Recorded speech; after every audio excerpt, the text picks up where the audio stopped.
Solid दोस्तों, welcome to money stalkers. देखिएगा, इस वीडियो के अंदर हम लोग बात करने वाले हैं 3 कंपनीज के बारे में। सबसे पहले हम लोग बात करने वाले हैं एक कंपनी के अंदर बोनस प्लस आपको स्प्लिट का यहाँ बेनिफिट देखने को मिलने वाला है। बाद में हम लोग बात करेंगे बजाज फाइनेंस के बारे में और हम लोग बात करने वाले हैं विप्रो के बारे में, जहाँ तीनों कंपनी के अंदर important updates as well as हमें न्यूज़ निकल के आई है उसके बारे में भी मैं आपके साथ शेयर करना चाहूँगा। देखिएगा, बेसिकली ये जो हमें कंपनी देखने को मिल रही है, बहुत शानदार तरीके से शेयर होल्डर्स को अभी तक हमें रिटर्न देखने को मिल चुका है।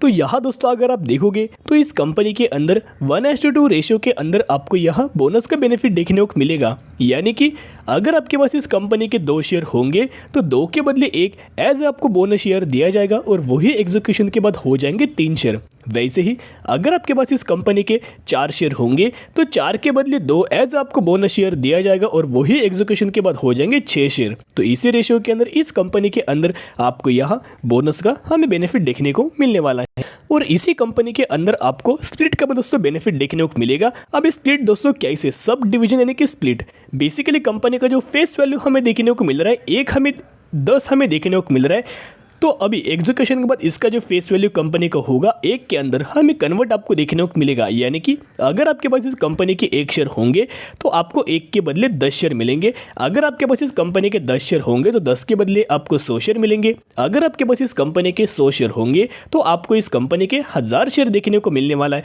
और अगर आप बोनस और स्प्लिट मिला के अगर आप देखोगे तो अगर आपके पास इस कंपनी के 1 शेयर होंगे तो 1 के बदले आपको 15 शेयर मिलेंगे। अगर आपके पास 2 शेयर होंगे तो 2 के बदले 30 आपको शेयर्स मिलेंगे। तो इसी रेशियो के अंदर इस कंपनी के अंदर बोनस प्लस स्प्लिट आपको बेनिफिट देखने को मिलने वाला है। बेसिकली अभी हम आ चुके कंपनी के चार्ट पैटर्न के ऊपर।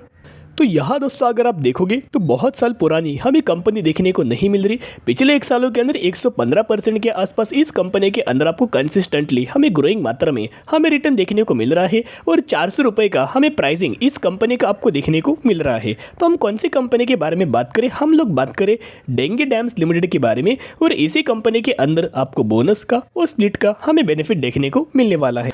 और अगर इस कंपनी का मैक्सिमम के अंदर अगर आप रिटर्न प्रोफाइल देखोगे तो 222% का आपको इसके अंदर रिटर्न देखने को मिल चुका है। 2020 में कंपनी स्टॉक मार्केट के अंदर आपको लिस्टेड देखने को मिली, तब से हमें बिल्कुल भी कंपनी के अंदर आपको फॉल देखने को नहीं मिला। ऊपर से लगातार इस कंपनी के अंदर तेजी ही तेजी देखने को मिली और पिछले 2 सालों में इस कंपनी ने 200% के आसपास हमें इसके अंदर आपको रिटर्न देखने को मिल चुका है। तो इसी कंपनी के अंदर आपको बोनस का और स्प्लिट का हमें बेनिफिट देखने को मिलने वाले। कंपनी बहुत छोटी है, एज वेल एस कंपनी हमें रिस्क कैटेगरी से एक बिलोंग करती हुई देखने को मिल जाती है। जो भी कंपनी छोटी होती है उसके अंदर अगर आप देखोगे तो बहुत ज़्यादा कंपनी स्ट्रगल करती है आने वाले फ्यूचर में ग्रोथ के लिए। तो जिसकी वजह से अगर आप इस कंपनी के अंदर निवेश करना चाहते हो तो बोनस के चलते और स्प्लिट के चलते निवेश मत करना। अगर आपको लगे कि आने वाले फ्यूचर में इस टाइप का बिजनेस, पहले बिजनेस स्टडी कीजिएगा, पैरामीटर वाइज कंपनी को देख सकते हो कैसे हर एक पैरामीटर के अंदर अगर आपको शानदार तरीके से ग्रोथ देखने को मिले तो ही दोस्तों निवेश करने के बारे में सोच सकते हो।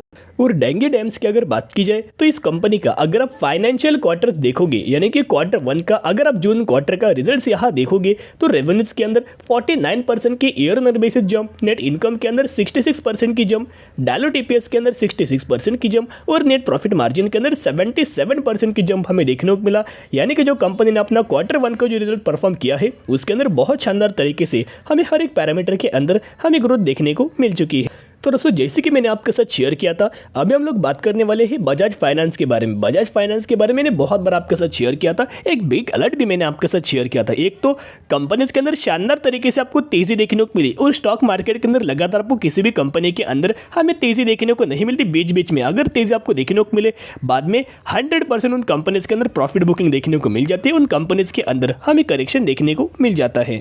और वैसे ही आपको करंटली हमें बजाज फाइनेंस के अंदर आपको यह करेक्शन देखने को मिला है। आज के दिन 1.5 से 2% के आसपास बजाज फाइनेंस के अंदर हमें नेगेटिविटी के अंदर हमें करेक्शन देखने को मिल चुका है। 7045 रुपीज़ के आसपास हमें आज के दिन क्लोजिंग देखने को मिल चुकी है। और पिछले अगर आप 5 दिनों में देखोगे तो पिछले 5 दिन के अंदर आपको यहाँ 6% की गिरावट हमें बजाज फाइनेंस के अंदर लगातार आपको देखने को मिल रही है।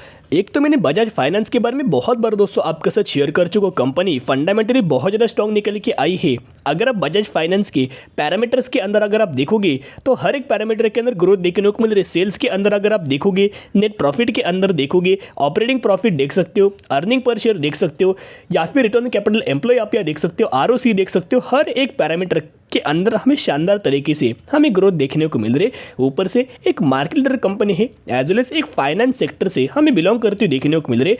अभी तो फाइनेंस सेक्टर बहुत ज़्यादा आपको डिमांडिंग में देखने को मिल रहा है। आने वाले फ्यूचर में तो फाइनेंस सेक्टर के अंदर बहुत शानदार तरीके से और ज़्यादा हमें डिमांड दोस्तों देखने को मिल सकती है। अभी कंपनी के बहुत ज़्यादा लोगों को मुझे कमेंट्स देखने को मिल रहे थे कि सर जी बजाज फाइनेंस के क्या हमें सपोर्ट लेवल निकल के आया है, क्या हमें रजिस्ट्रेशन लेवल निकल के आ रहा है, उसके बारे में भी मैं आपके साथ शेयर करना चाहूँगा। ऊपर से Q1 का भी रिजल्ट कंपनी ने बहुत शानदार तरीके से हमें परफॉर्म करते हुए देखने को मिला है और 8,500 का हमें टारगेट यहाँ ICICI डायरेक्ट ने हमें बजाज फाइनेंस के अंदर देते आपको देखने को मिला है।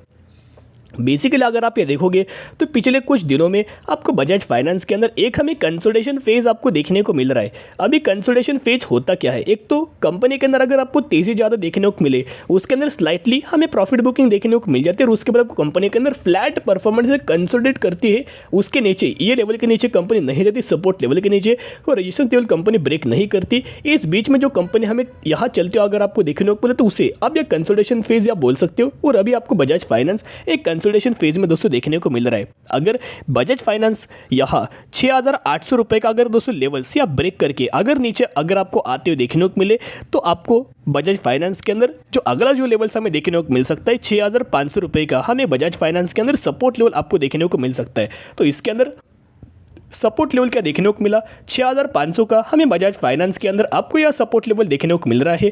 अगर आप बजाज फाइनेंस के अंदर बाइंग करना चाहते हो और इस कंपनी अगर आपको लगातार किसी भी कंपनी के अंदर गिरावट अगर आपको देखने को मिले तो ये सबसे बढ़िया हमें चांस निकल के आता है। क्या 100% अमाउंट हमें एक ही बार निवेश करना चाहिए? नहीं, ऐसी गलती आपको नहीं करनी।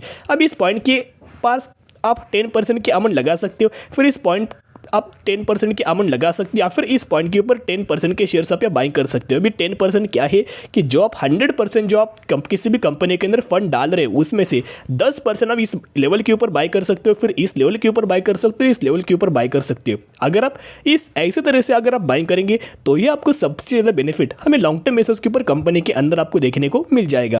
तो दोस्तों अभी लोग बात करने वाले हैं विप्रो के बारे में, जो कि लास्ट कंपनी के बारे में हम लोग बात करने वाले हैं। विप्रो की अगर बात की जाए तो विप्रो के अंदर लगातार हमें करेक्शन देखने को मिला है और 416 रुपये के आसपास हमें आज के दिन विप्रो के अंदर क्लोजिंग देखने को मिला। बेसिकली कंपनी IT सेक्टर से बिलोंग करती है, लेकिन एक क्वेश्चन मैं आपके साथ पूछना चाहूँगा कि विप्रो कौन से सेक्टर से बिलोंग करती है। बहुत ज़्यादा लोग क्या करेंगे, जो मेजोरिटी आंसर क्या आएगा कि विप्रो हमें IT सेक्टर से हमें बिलोंग करते हुए देखने को मिल रहा है। 100% विप्रो IT सेक्टर से बिलोंग करता है, लेकिन विप्रो दूसरे सेक्टर से अंदर भी, दूसरे सेगमेंट से अंदर भी हमें रेवेन्यूज आपको जनरेट करते दोस्तों देखने को मिल जाता है। तो उसे रिगार्डिंग एक बहुत शानदार तरीके से बिजनेस एक्सपांड करने की हमें न्यूज़ देखने को मिल चुकी है। बेसिकली अभी हम आ चुके न्यूज़ के ऊपर। यहाँ अगर आप देखोगे Wipro infrastructure engineering to set up ₹200 crore manufacturing facility in Jaipur, यानी कि जयपुर के अंदर विप्रो की ही एक बिजनेस निकल के आया है जो कि इंफ्रास्ट्रक्चर इंजीनियरिंग का, जहां 200 करोड़ का मैन्युफैक्चरिंग फैसिलिटीज विप्रो जयपुर के अंदर हमें सेटल करते हुए देखने को मिल रहा है। बेसिकली कंप्लीटली हमें न्यूज़ के निकल के आई है, आप क्या देख सकते हो। Industrial engineering business firm Wipro infrastructure engineering has sign a memorandum of understanding with the government of Rajasthan for set up a manufacturing facility to make hydraulic cylinder and aligned product, यानी कि हाइड्रोलिक सिलेंडर मैन्युफैक्चरिंग के लिए और aligned products manufacturing करने विप्रो ने एक राजस्थान के अंदर जयपुर के अंदर हमें बिजनेस या स्टेबल करने की हमें न्यूज़ निकल के आ रही है। तो जिसकी वजह से ये निवेश करने वाले हैं, जरूर आने वाले फ्यूचर में जो 200 करोड़ जो आपको देखने को मिल रही है वो 2000 करोड़ के अंदर आपको टर्न होते हुए देखने को मिल सकते हैं, हमें यह बनते हुए आपको देखने को मिल सकते हैं, जिसकी वजह से आने वाले फ्यूचर में एक शानदार तरीके से आपको यह तेजी देखने को मिल सकती है। तो क्या हमें विप्रो के अंदर किस लेवल के ऊपर निवेश करना चाहिए, मैं अभी एक ही पॉइंट आपके साथ शेयर करना चाहूँगा। अभी भी हमें कंपनी अनस्टेबल देखने को मिल रही, मार्केट भी हमें अनस्टेबल देखने को मिल रही, वॉलेटाइल हमें मार्केट देखने को मिल रही, ऊपर से विप्रो बहुत ही ज़्यादा आपको अनस्टेबल हमें देखने को मिल रहे। जब ये कंपनी एक अच्छे खासे मूवमेंट हमें देखने को मिले, मैंने बहुत बार आपके साथ शेयर किया, तो वही दोस्तों मैं इस लेवल आपके साथ शेयर करना चाहूँगा। अभी निवेश मत करना, वेट एंड वॉच करना। एक तो कंपनी उसी लेवल के ऊपर हमें कंसोलिडेट करते हुए देखने को मिल रहे, 400 रुपये का लेवल के ऊपर सपोर्ट है और 450 रुपये के आसपास हमें रजिस्टर्स लेवल निकल के आए हैं। तो ये दो ही हमें लेवल्स निकल के आए हैं। एक बार कंपनी 450 रुपये का लेवल ब्रेक करके अगर आपको ऊपर जाते हुए देखने को मिले और 450 रुपये के ऊपर ही अगर आपको स्टेबल देखने को मिले, उसके अंदर फिर आप ये बाइंग करने की कोशिश कर सकते हो। लेकिन अभी कोई हमें ज़्यादा आपको मूवमेंट देखने को नहीं मिले। जैसे कि इन्फोसिस के अंदर एक शानदार तरीके से मूवमेंट हमें देखने को मिले थे, टीसीएस के अंदर देखने को मिले, लेकिन विप्रो के अंदर हमें अभी तक देखने को नहीं मिले। तो जब भी आपको मूवमेंट देखने को मिले और वो ऊपर अगर कंपनी स्टेबल आपको देखने को मिले, उसके बाद आप निवेश करने की कोशिश कर सकते हो। नो डाउट कंपनी फंडामेंटली हमें स्ट्रॉन्ग निकल के आई है, लेकिन शॉर्ट टर्म के अंदर कंपनी के अंदर बहुत ज़्यादा आपको प्रॉब्लम्स देखने को मिल रही है, जिसकी वजह से जितना लंबा आप होल्ड करेंगे उतने गजब का आने वाले फ्यूचर में आपको यह बेनिफिट देखने को मिल जाएगा। तो आपकी नज़र तीनों कंपनी के ऊपर रख सकते हो। तो आज के लिए इतनी, अगर आपको वीडियो पसंद है जरूर वीडियो को लाइक शेयर एंड सब्सक्राइब कर सकते हो। फिर मिलेंगे, बाय।